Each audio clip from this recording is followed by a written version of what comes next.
So delighted to have you all join us tonight.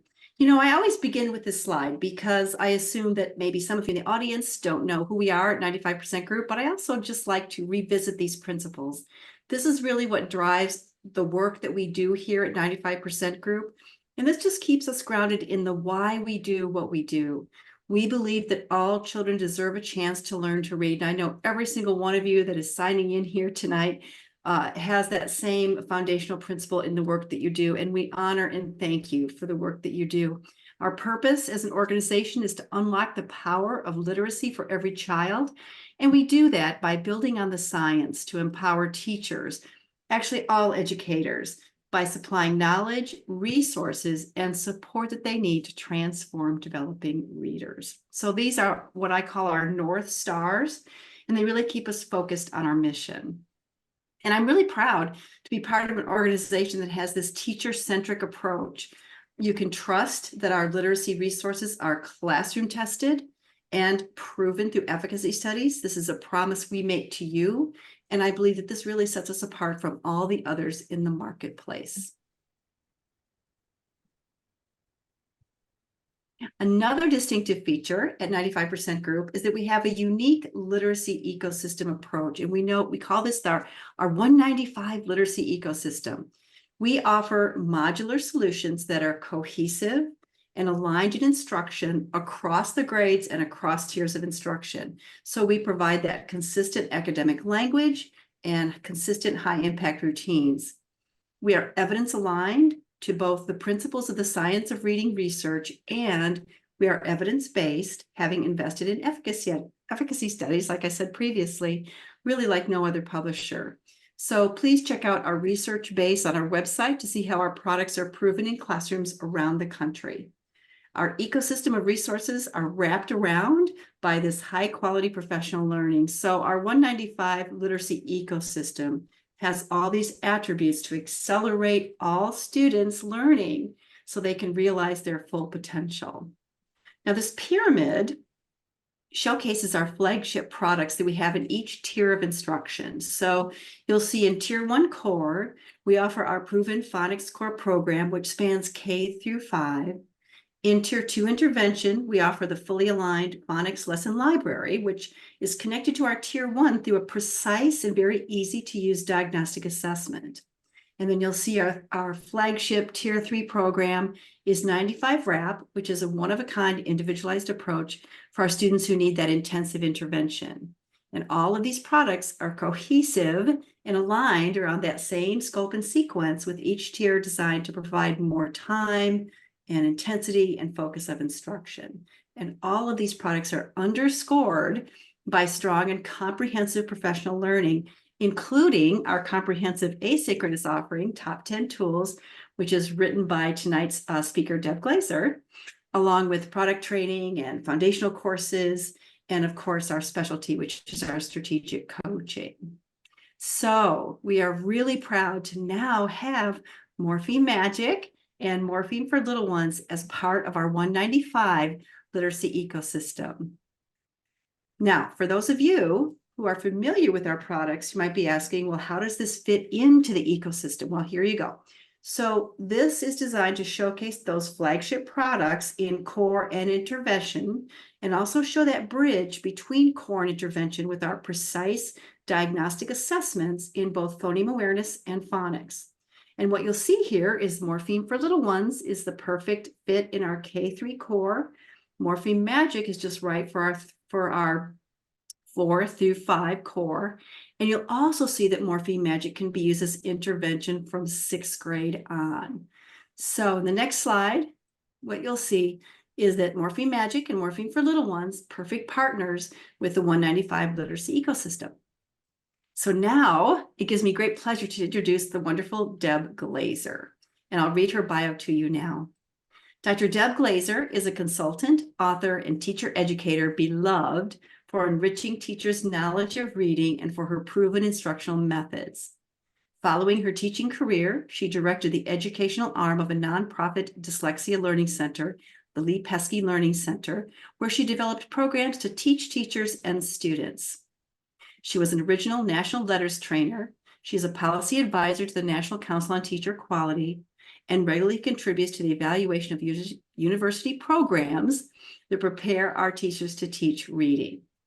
Dr. Glaser is the author and co-author of 5 books, and her most recent contributions are Morpheme Magic, Lessons to Teach Morphological Awareness, Morphemes for Little Ones, Bringing the Magic of Language to K-3 Classrooms, and of course, the online reading course, Reading Teachers Top 10 Tools, Instruction That Makes a Difference.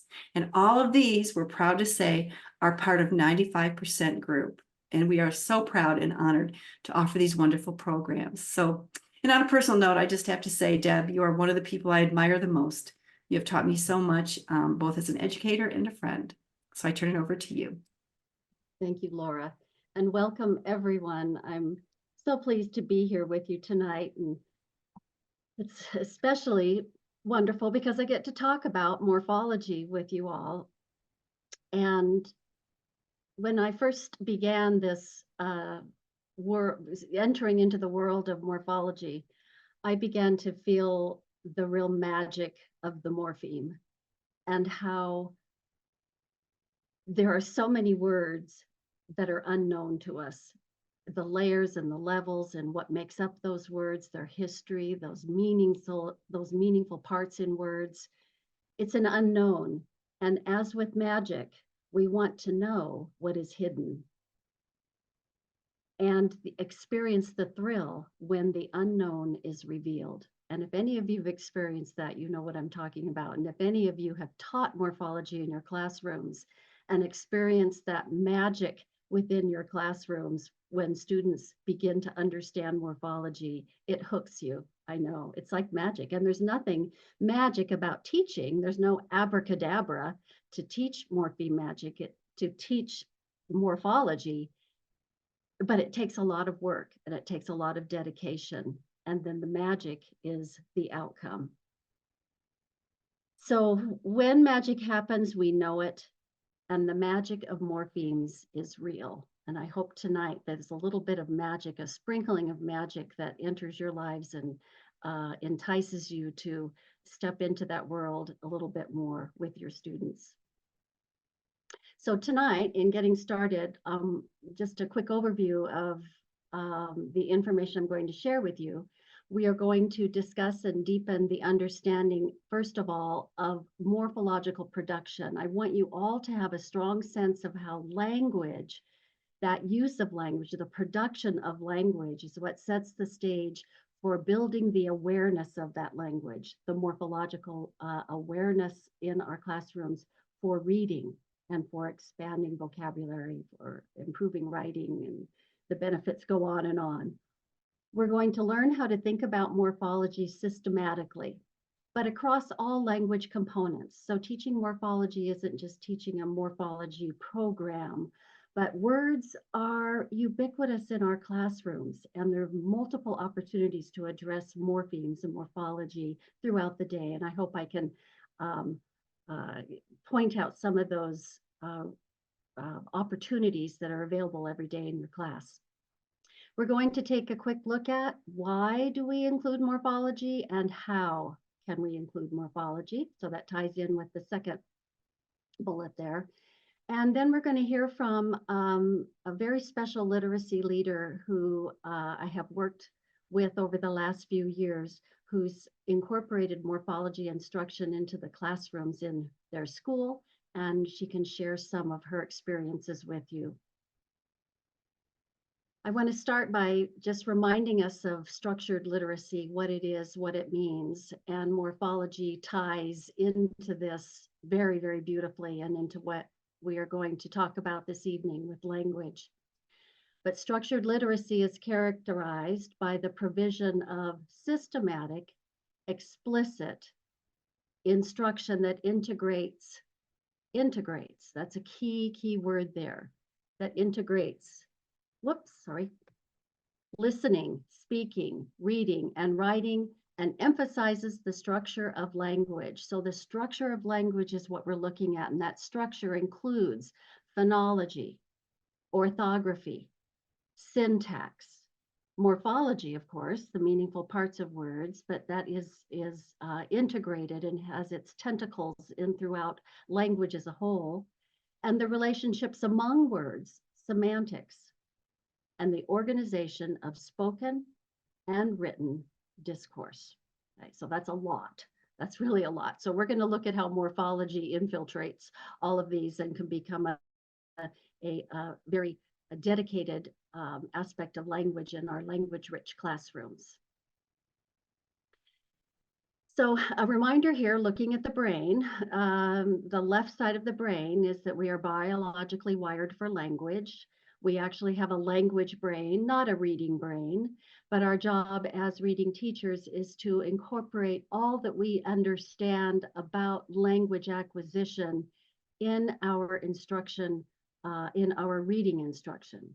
So the acquisition of language begins with the perception of speech. And the sounds that go together, that meld together to give us words and words meanings, which are stored in the temporal lobe.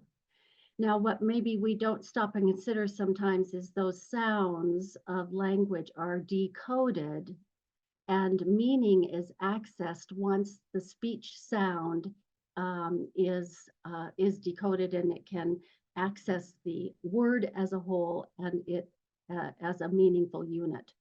So that is the perception and storage of language. We perceive language, young children perceive it, we perceive it as adults, we store that language, and then retrieving that language and using it is the very important next step. So this is knowledge. Language, knowledge, an implicit understanding of language. And our job as reading teachers is to take into account then the whole reason we teach morphological awareness or the awareness of language is to assist with the development of word recognition. So when we read, we use the same pathways that we use for language, both for expressing language, retrieving it and using it, and also our perception and storage. With the kicking it into action, letters and letter combinations that can be associated with those speech sounds, then to begin that decoding of the speech sounds to access words and their meaning. So we retrieve and use language once the orthographic components are being taught, once they have a placeholder and a wiring in the word form area, the ability to read and spell that language can happen. And as a result, we are expanding the use of language, but then also the awareness of language. And that awareness is our job, bringing that implicit knowledge of the language I use, which means that language has to be in place to begin with, and creating an awareness then of that language. So teaching morphology fits very well in the phases of word recognition development, Linnea Aries phases. Take the word react for an example. When a bee lands on your finger, let's say you're in the pre-alphabetic stage, you have none of that phoneme awareness that can connect to letters to read words. I am building my knowledge of words, of language, that implicit understanding of how language works, how words are combined to create sentences. And when a bee lands on my finger, I might react in a way that shows I'm frightened. So the child has heard the word react. When a child enters into the partial alphabetic phase, they're still building the language, perceiving the language, storing it and using it. And they've heard the word react. And if someone says, well, what do you know about that word react? Well, they would talk about the meaning of it, but they might say, well, it has an E. I hear E in there and T at the end. And I see an R and an A and a C. Building that knowledge, beginning to build the orthographic knowledge, but at the same time building an understanding of words, how they fit into sentences to express oneself, and also understanding when someone speaks to them.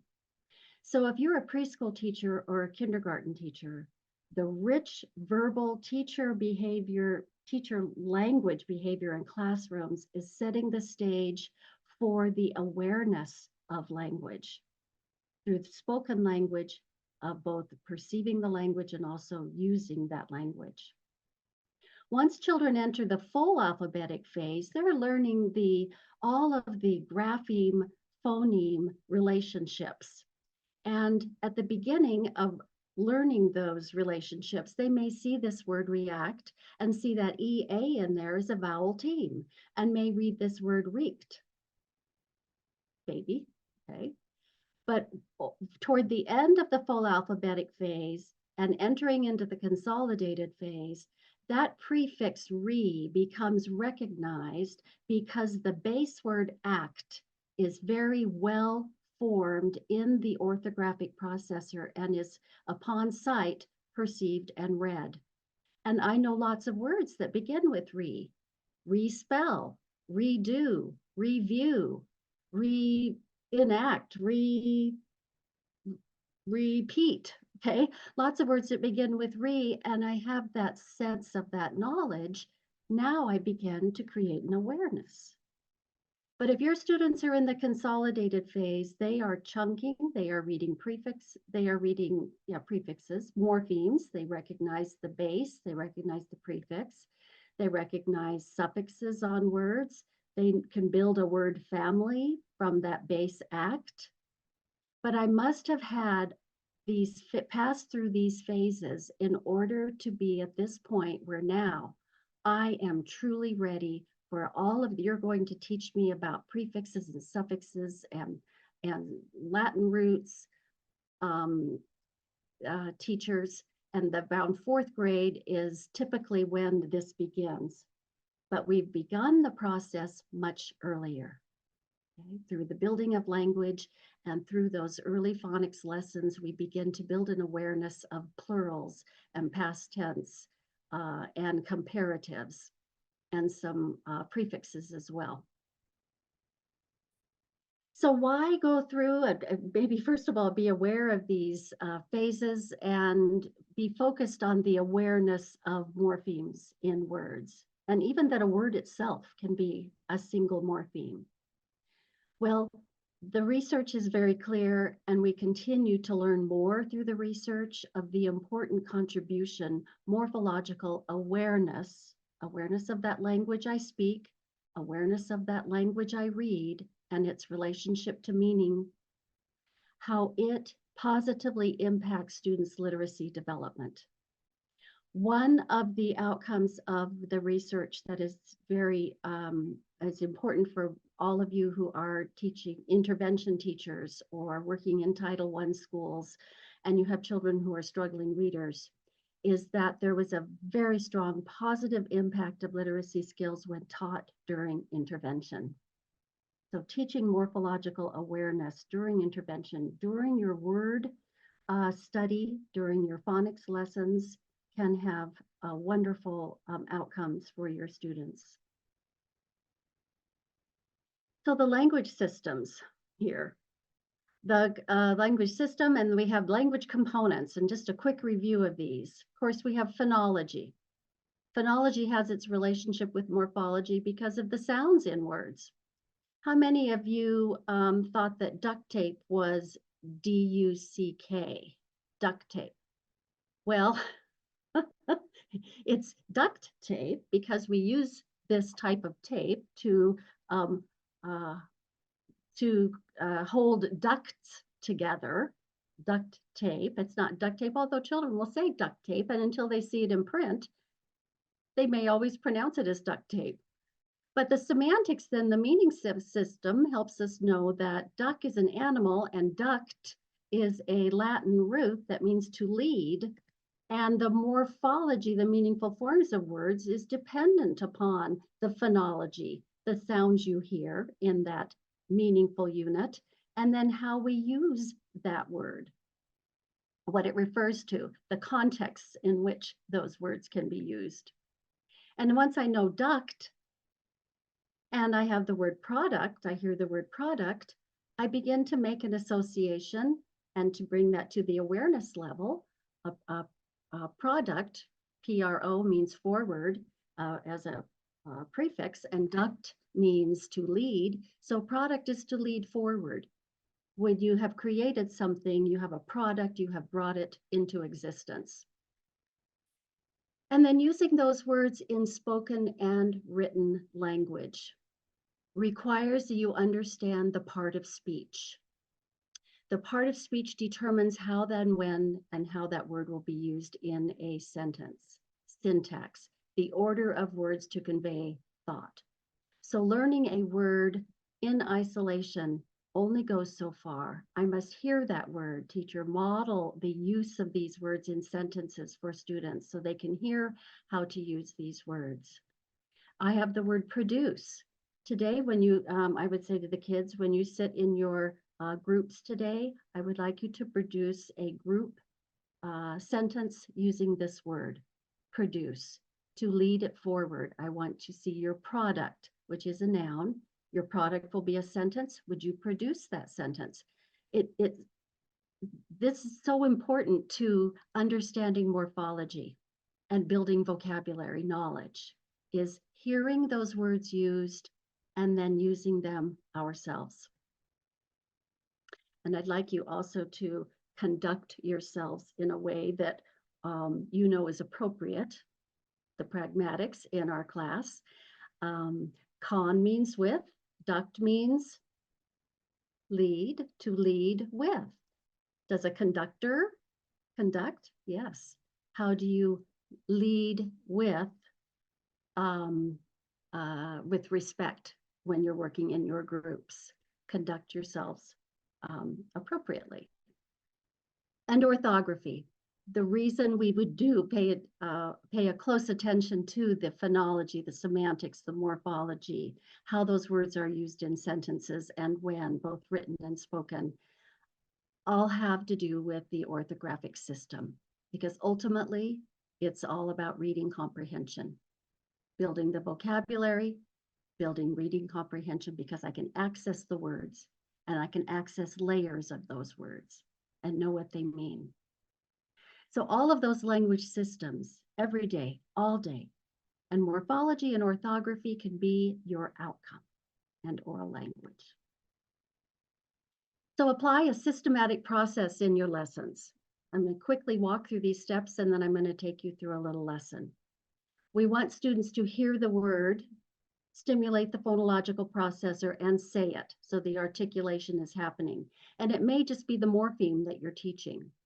And then read the word. So give them the visual, sound it out, explain the meaningful parts in the word. If it's just the morpheme, talk about its meaning and provide an example. So there's your orthography, the morphology, the meaningful parts, and semantics, an example of the word. And then model the use of the word.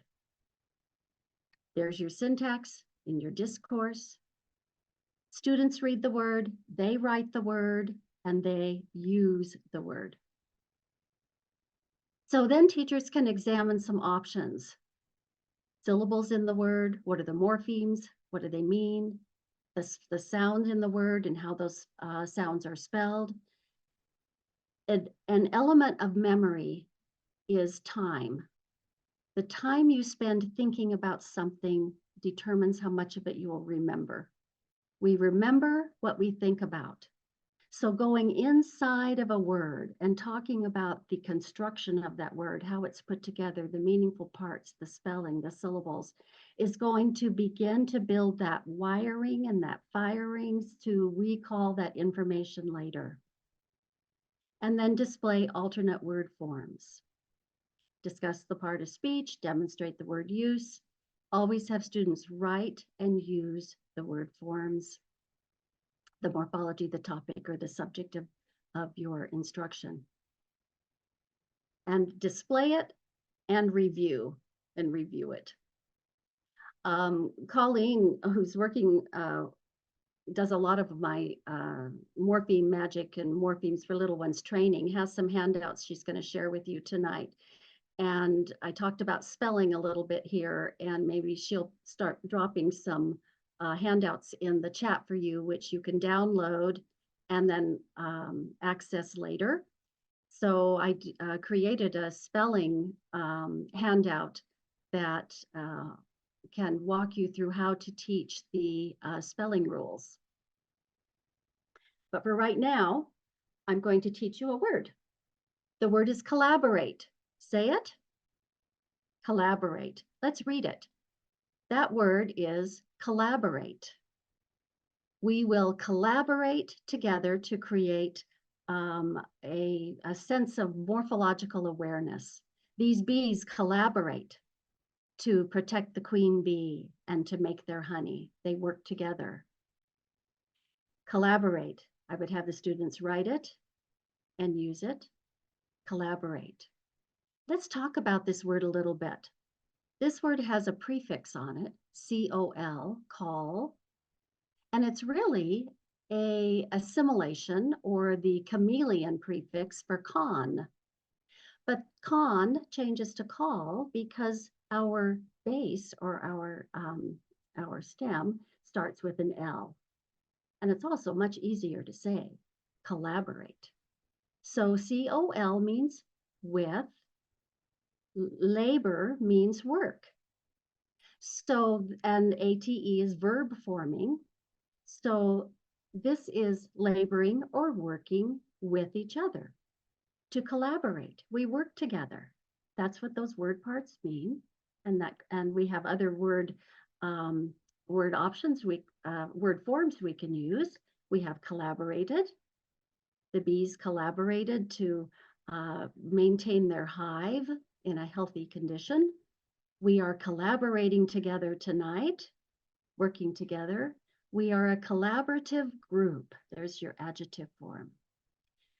I can't emphasize enough to model the use of these words in sentences when we're working at word forms because the part of speech changes. And then display the word and use it. Often, if it's displayed, have the reminds us to use the words if it's displayed in the classroom, but then reward your students as well for using the word. Anytime you hear them use a word that's displayed, they get a tally by their name or a star or something, and it can build a rich vocabulary classroom that way. Okay. So if you are working without a morphology program, I suggest always you start with the affixes. Ken Oppel's research is very clear that we get the most awareness of morphology when we begin and we teach the affixes. Before you do, make sure students are familiar with multisyllabic words. Can they clap the syllables in react, react? How about reaction, reaction? And then beginning to read some multisyllabic words start with compound words. Back, backpack, one word. What are the parts? Back, pack. They can stand alone, but we put them together to make one word. Back has meaning, pack has meaning. So starting with compound words is a wonderful way to begin your study of morphology, to point out those words and their meaningful parts. In first and second grades, add suffixes to words that require no spelling changes. I think Colleen put the spelling tip sheet in the chat, but she's also going to drop this slide in the chat so you can refer to it.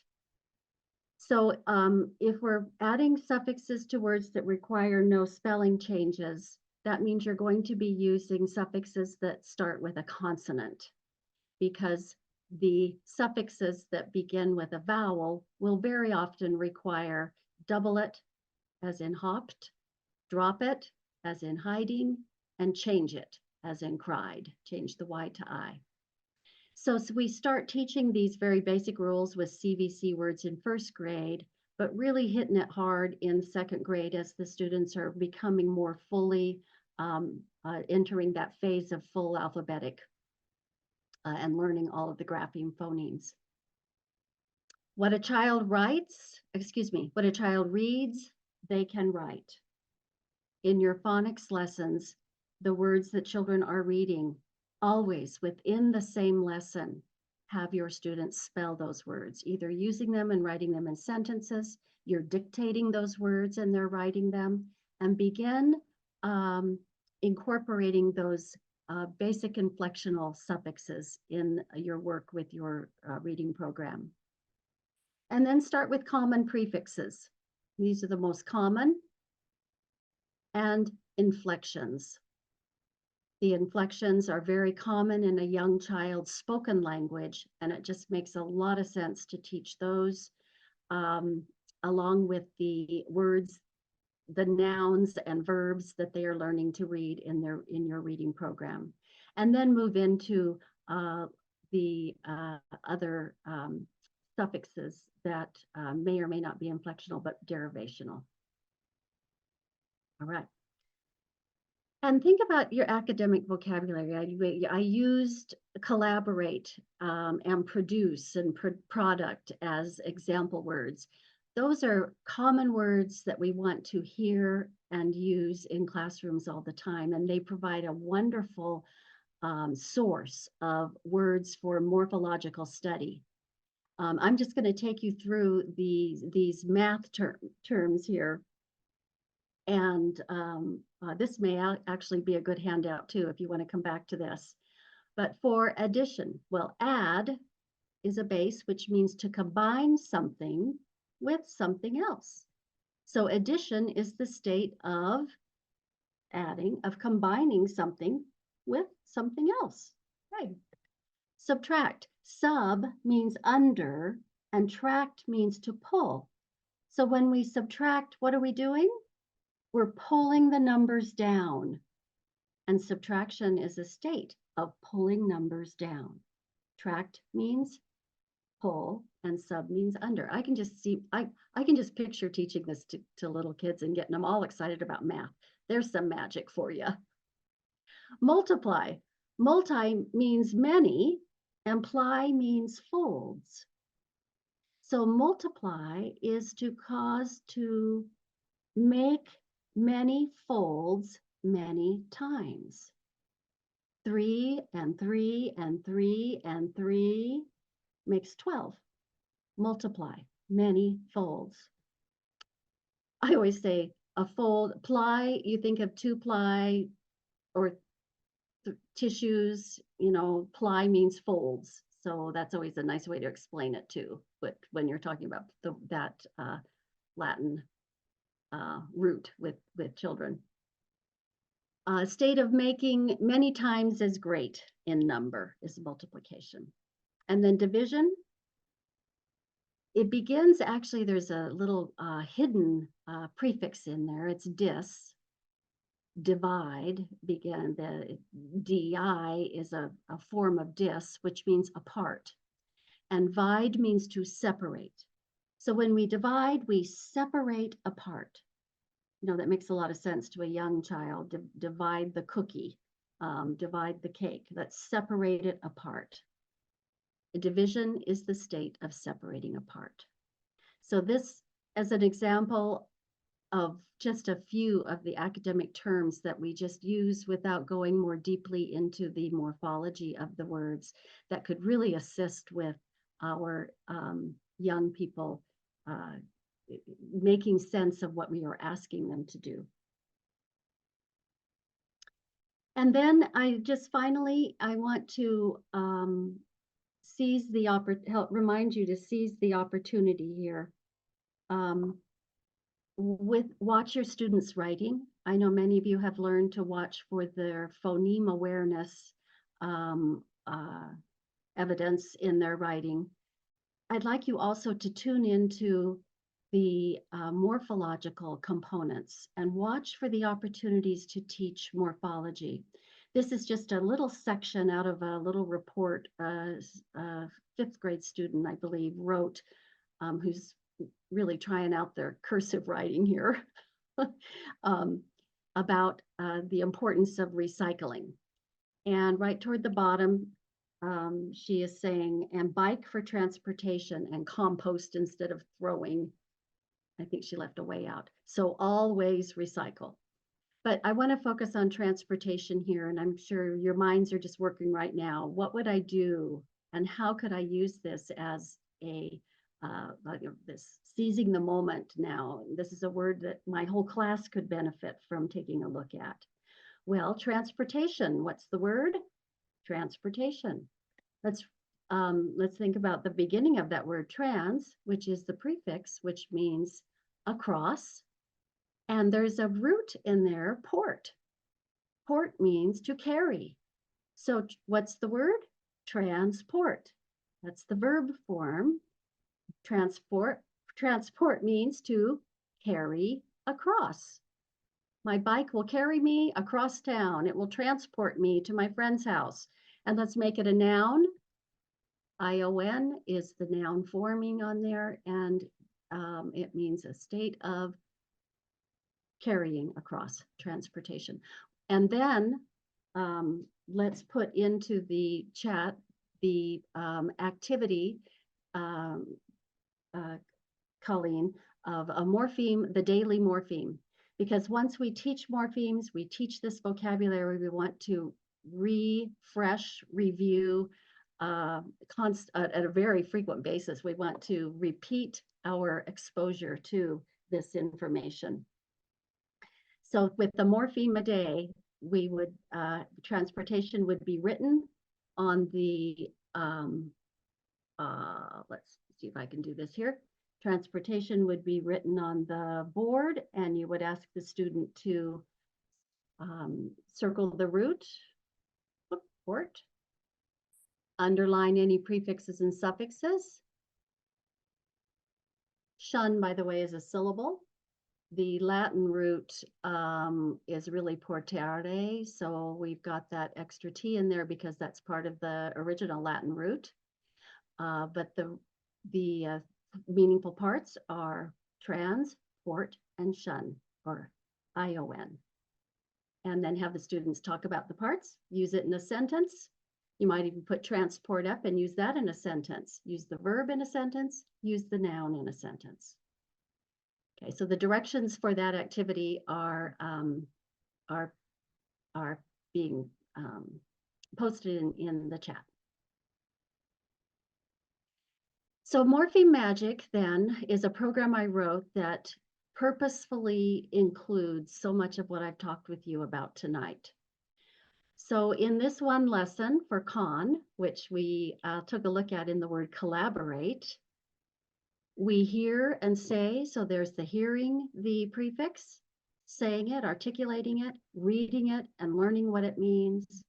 Then students hear the morpheme used in key words. And the teacher talks through each of the words and talks about what the morphemes mean in the words. Those words are presented within a passage. The focus words are, so that there's a greater connection to the context. Students are writing. Every morpheme that they learn is written into their own personal morpheme lexicon that they are creating. And then there are multiple activities and ways to engage students with the morpheme that is being taught. So the lessons take about a week. But if you're working on CON this week, and there are other vocabulary terms that appear in other readings that students are doing, in the novel unit you're doing, or in their phonics lesson, then multisyllabic word work, you would have opportunities to expand beyond this lesson to drawing attention to morphology in other content areas.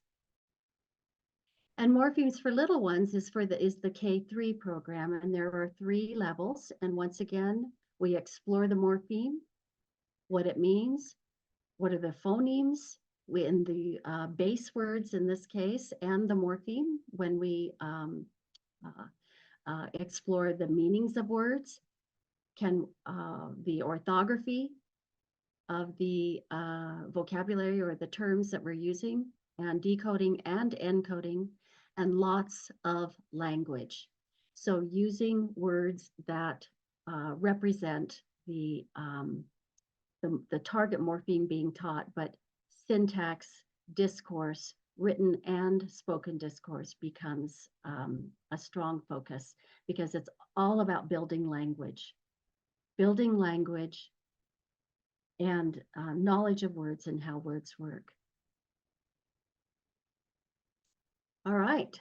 So were there any questions that came up that that we can address for maybe a minute or so, and then we're going to turn it over to Erin.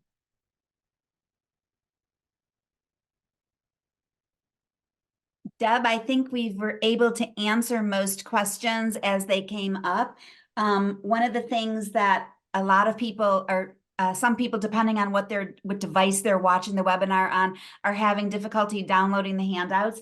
I just want to reiterate that the handouts that Deb has referred to will be sent to you along with the recording. And so if you opened it and it was messed up or it had some kind of annotation on it, you will get a clean copy of those when they are sent out with the recording. Thank you, Colleen. Oh, good. I'm so glad that'll happen, because I know handouts are a really fun component to take away with you to remind you. So it's my pleasure now to introduce you to Erin Kaluza, who lives in North Dakota. She's in the Fargo Public School Systems at Ed Clapp Elementary School. And I've had the pleasure of working with her and her principal, and for the last 3 years or so. She is the instructional coach and has been for almost 15 years now. And she taught upper elementary school prior to that in a very diverse student population. Her school building is a title building. And in her role as an instructional coach, she supports teachers and provides professional development and mentors the intervention alignment, and this also facilitates the MTSS, the multi-tiered systems of support. She has a big job and she smiles right through it, and it's been such a pleasure to work with her. She also works to guarantee that the school has viable Tier 1 curriculum and instruction in place to support students in meeting grade level standards. They have implemented Morpheme Magic in 3rd, 4th, and 5th grade classrooms. And they also had professional development from Michelle Elia, who, along with Colleen, provide a lot of Morpheme Magic and morphological awareness training. And Erin, I'm going to let you talk a little bit about how that professional development was the best next step for you after your big professional development work that you did with Top 10 Tools. So share some of your experiences and with morphology and teaching morphology with your teachers. Yes, I will. I want to tell you just a little bit more about our school, because when I share some of our encoding data, I want you to have a clear picture of what our school looks like. We are a school-wide title school located in Fargo, North Dakota. We are more diverse than most people think. We have a K-5 school that has 450 students.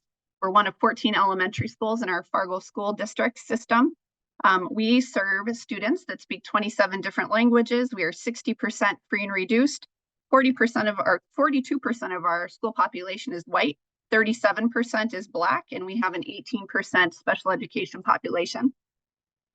That is important because we feel that the right students have earned the right to learn how to read, even our diverse students and our diverse populations, and we work very hard to make sure they all have that strong Tier 1 curriculum in place, which is where Morpheme Magic comes in. But in order for us to get where we were, we actually started with a school-wide implementation of Top 10 Tools. That was in our 21-22 school year. You can imagine we were doing our best to rebound from COVID, but also we had been searching for more systematic and explicit approaches to teach reading and writing instruction.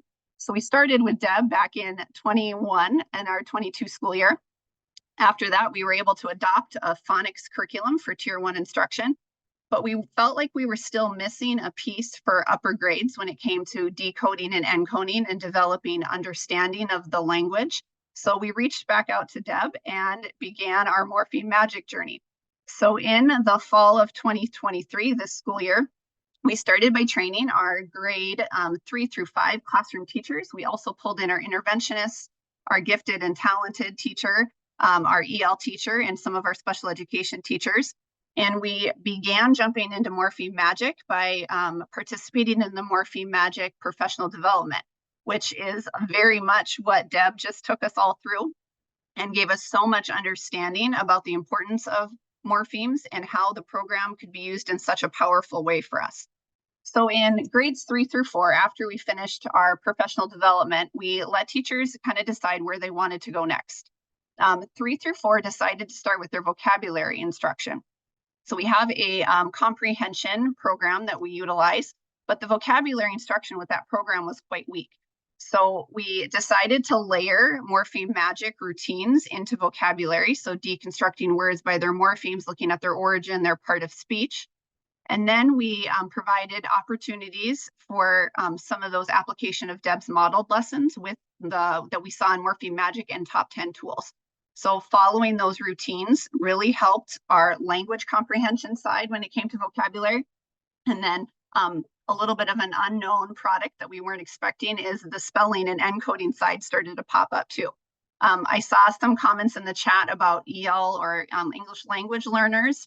It's a lot of fun for us to be able to include them in all of this instruction because even our tier 1 English speakers feel like they're learning a new language. They're learning about Anglo-Saxon words. They're learning about Latin and Greek words. And so our English language learners are right there with them learning this language as well. And so it includes them in our tier 1 instruction.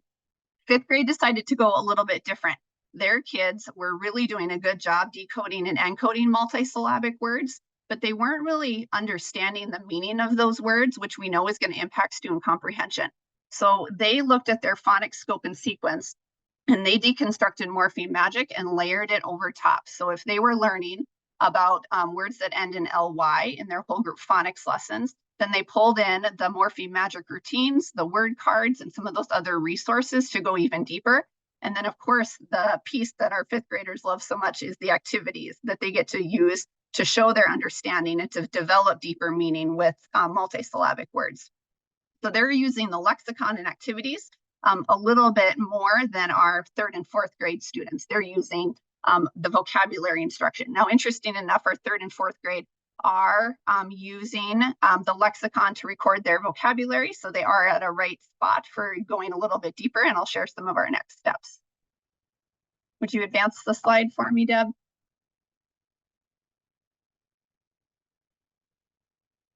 So our teachers have found great value in the structure of Morpheme Magic. If you are in this webinar, you know the importance of systematic and explicit instruction. And that has Morpheme Magic has brought that to our multisyllabic word structure. So our students love learning about the parts of words and where they come from. Whenever I'm in classrooms, they love to tell me, did you know this, Mrs. Kaluza? Did you know that? So I know they are loving the meaning and the derivational pieces that they're learning in those words. They're also noticing a change in how teachers are teaching them vocabulary words. One of the students I talked to said, when we do vocabulary, it's organized, and I love getting to share my connection. So they're getting to share those deeper connections with the meaning of words. Our teachers are enjoying tying Morpheme Magic to their Tier 1 phonics program, and it's giving students more opportunities for distributed practice with which has deepened their understanding. Our Tier 1 phonics program really did a good job of explicitly teaching the decoding and encoding at the word level, but was leaving out the meaning piece. And that's what Morpheme Magic has brought to us and has helped to deepen student understanding. And then, of course, the engagement has increased. We have the activities have really helped students engage with words in a new way. So I wanted to share our demographic data with you at the beginning because when you look at our letter spelling encoding assessment, this was our winter data that we collect across our school and our district. We look pretty similar to the district, and to us, that's an important thing because many of the other schools in our district don't look as diverse as we do. However, when we drill down to our demographic groups that we're always watching so closely, and the ones that we want to make sure we're giving that guaranteed and viable Tier 1 curriculum and core instruction to, we see a little bit of a difference. At Ed Clap, our Black students are at a 30.85% proficient, where our district is sitting at 10%. Our EL students are 12% proficient, and our district is sitting at 6%. So we're seeing some huge shifts in our school compared to the district when it comes to our implementation of Morpheme Magic for multisyllabic words. I'm ready for the next slide, Deb. So our next steps are to continue our implementation in grades 3 through 5. We want to tighten up that scope and sequence that we can layer over top of our Tier 1 phonics program. Our teachers are excited to dig in and do a little bit of more of that work. So that would entail decomposing Morpheme Magic and having it match the scope and sequence for our phonics program so that they know when they can pull in Morpheme Magic. However, the routines and activities support any of those multisyllabic words along our scope and sequence. So I walk into a classroom right now, if I'm doing an observation or if I'm modeling a lesson, and I'm hearing Morpheme Magic all across all content areas. I was watching a math lesson the other day, and they were talking about the morphemes in the word polygon and the morphemes in the word hexagon. And so our teachers are using that learning that they got from Michelle, and they're applying it to all of these different content areas. And then you can imagine what our science lessons are sounding like. You can imagine what our whole group comprehension lessons are sounding like when students are asking what the meaning of words is. We also want to utilize the Morpheme Magic assessments to help us measure student progress, and then compare the those assessments to our Tier 1 phonics program assessments. And then we also are planning to increase the use of the activities and the lexicon. There are lots of wonderful ideas for deeper implementation through the activities in the Morpheme Magic book. And Michelle Alaya, our presenter and that delivered our professional development, also gave us so many wonderful other ideas. Our 5th graders love creating the word cards and then stickering anytime they hear a student in their classroom use those words. So we have word cards full of stickers because they're using it in their oral language. I think that is my last slide. Colleen, any questions for me? Or Deb, Yes. anything? Erin, one question for you is, can you talk a little bit about your Tier 1 phonics program? Which program are you using? In K2, K through 2nd grade, we're using UFly, and in 3, 4, and 5, we're using Sunday Essentials. So that's a 30-minute implementation of phonics, K5. And then addition, our ELA block also has about 60 minutes of comprehension, vocabulary, and writing instruction, and then 30 minutes for differentiated instruction or reteaching from Tier 1 instruction. I also saw a question about somebody who uses foundations, and I know I've talked with a lot of teachers in schools who use foundations, which has a pretty strong morphological component. I would say, would your students benefit from the rich language elements of Morphemes for Little Ones? So that is what Morphemes for Little Ones would really provide for you, would be a wonderful avenue for the language involvement. I think I'm getting asked to repeat our 3 through 5 curriculum. It's Sunday Essentials. I believe it's a Fort Gillingham branch or product. And one thing I'd like to add is that one of the reasons that this fits so well within our 95% group literacy ecosystem is it's a really great complement to our Tier 1 core phonics program, which goes K through 5. So our phonics core program does not require 2 different solutions. It's a K5 phonics and word study explicit systematic program. And Morpheme Magic is a wonderful resource to use right alongside that PCP core phonics. Our district hasn't fully adopted a 3 through 5 phonics program. We just have it at CLAP because we recognize that need. So I would completely agree with Laura. Morpheme Magic layers over any phonics program, and it's great that 95% group already has that alignment done. Great, thank you. Here is our contact information for myself, for Deb, for Erin. And Erin, thank you so much for telling your story tonight. Really, it was just so wonderful to hear all that you're doing, and congratulations on your great results. And we are so honored to have you with us tonight. Deb, as always, It's just a joy and a privilege to have you with us. Thank you so much for this wonderful information, but more importantly, for the wonderful programs that you have created for teachers. And on the last slide, we just have the contact information for all of our regional account executives. So if you're interested in learning more about 95% groups and our products and our resources, we're going to leave this up so you can find your state and identify your regional account exec and their contact information. Please feel free to reach out to any of these wonderful people who will be your go-to people for all things 95% group. Thank you again for joining us tonight. We really appreciate your attendance and we honor you and are grateful for the work that you're doing as educators. Have a great night. Thank you. Thank you, Colleen. Thank you, everyone. It was Barbara. so good to be here with you. Good luck with your magic.